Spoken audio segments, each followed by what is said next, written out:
ये श्रावणी उपाकर्म अपने वैदिक सनातन धर्मावलंबियों के लिए सबसे बड़ा त्योहार है और इसका महत्व इसलिए बताया कि गया कि जितने सनातन धर्मावलंबी हैं आज जो है उपाकर्म करते हैं। उपाकर्म करके यज्ञोपवीत में नव देवताओं का आवाहन किया जाता है। नव तंतुएं कहा गया है ना कि नवभिस तंतुभिर युक्तम त्रिगुणम देवतामयम, ये भी देवतुल्य होता है, ये उपवीत है।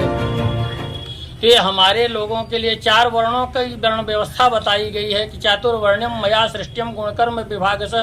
गीता में भगवान कृष्ण ने कहा कि चारों वर्णों को हमने जो है वर्ण व्यवस्था दी है, उनका जो है पृथक पृथक कार्य है। सबसे बड़ी बात यह है कि ब्राह्मणों को बताया गया कि ब्राह्मणों में ज्ञान बल देखा जाता है, क्षत्रियों में उनके राज्य की सीमा कितनी है, कितने राजा उनके अधीनस्थ हैं, बाहुबल देखा जाता है। और वैश्यों में धन बल देखा जाए, जो वैश्य धनवान होता है वो सबसे बड़ा माना जाता है। और शूद्रों में अवस्था बल देखा जाता है, जो जितना उम्रदराज शूद्र होगा वो उतना बड़ा माना जाता है।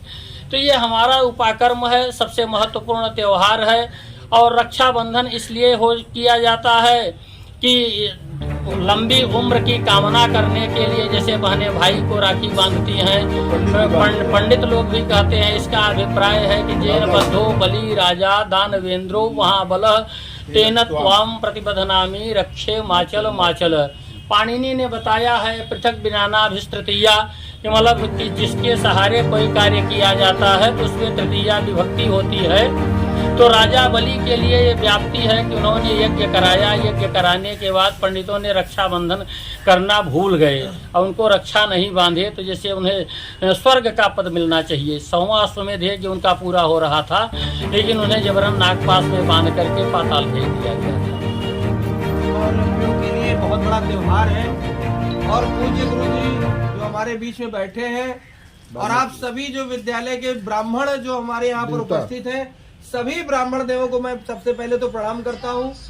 और सौभाग्य है कि आज इस प्रयाग की धरती से जो सनातन संस्कृति की, जो हमारी संस्कृति रही, जो हमारा विचार रही, जो हमने सीखा, इस धर्म और संस्कृति का ज्ञान आप गुरुओं से मिलता है।